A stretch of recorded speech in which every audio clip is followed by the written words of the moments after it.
आज प्रभाग क्रमांक 9चा मी अधिकृत उमेदवार असताना देखील मी अजितदादांच्या नेतृत्वात प्रवेश केला। प्रभाग क्रमांक 9 मधील अत्यंत महत्त्वाची घडामोड या शहराला राष्ट्रवादी काँग्रेस पक्षाने घडवलेला आहे। आदरणीय शरदचंद्रजी पवार साहेब यांच्या मार्गदर्शनात आणि अजितदादांच्या नेतृत्वात हे शहर घडलेलं आहे। अजितदादांच्या नेतृत्वात हे घडलेलं शहर, याचा विकास हा अजितदादांनी केलेला आहे। धम्मराज साळवे यांचा राष्ट्रवादी अजित पवार या पक्षामध्ये जाहीर प्रवेश। पिंपरी चिंचवड शहरामध्ये घड्याळाच्या मनगटाला बळ।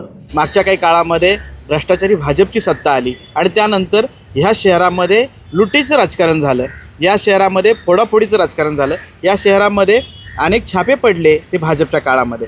या शहराचं नाव खराब होण्याचं काम हे भाजपच्या काळात झालं। धम्मराज साळवे हे राष्ट्रवादी शरद पवार पक्षाचे अधिकृत उमेदवार होते।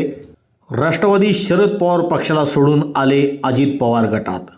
मी मागच्या अनेक काळापासून मी म्हणत होतो की दोन्ही राष्ट्रवादी एकत्र आल्या तर भाजपला आपल्याला बाहेर ठेवता येईल, सत्तेपासून बाहेर ठेवता येईल आणि अजितदादांची सत्ता पुन्हा आणता येईल। म्हणून अजितदादांनी पिंपरी चिंचवड शहरामध्ये पुन्हा सत्ता यावी यासाठी चंग बांधलेला आहे आणि त्यामध्येच मला असं वाटतं आहे की मी वेगळं लढण्यापेक्षा अजितदादांच्या बरोबर जाणं माझ्यासाठी आता योग्य ठरणार आहे।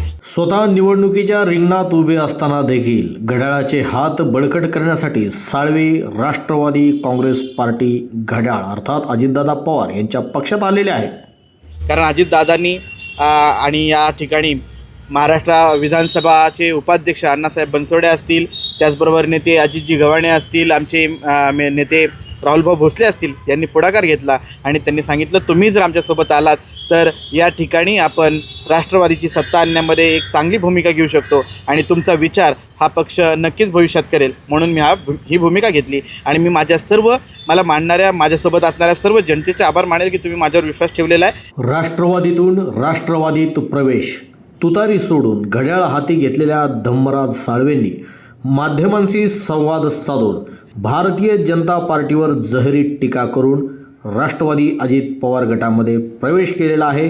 त्यांच्या मते भारतीय जनता पार्टीनं अजिबात विकास केला नाही। पिंपरी चिंचवड शहराचा जो विकास झालेला दिसतोय तो विकास केवळ राष्ट्रवादी अजितदादा पवार यांनीच केलेला आहे। अजितदादा पवार यांच्या पक्षावर विश्वास ठेवून धम्मराज साळवे यांनी राष्ट्रवादीमध्ये प्रवेश केलेला आहे। त्यांच्या म्हणण्यानुसार आणखी त्यांचे कार्यकर्ते आणि पदाधिकारी देखील राष्ट्रवादी अजित पवार गटामध्ये येणार आहेत।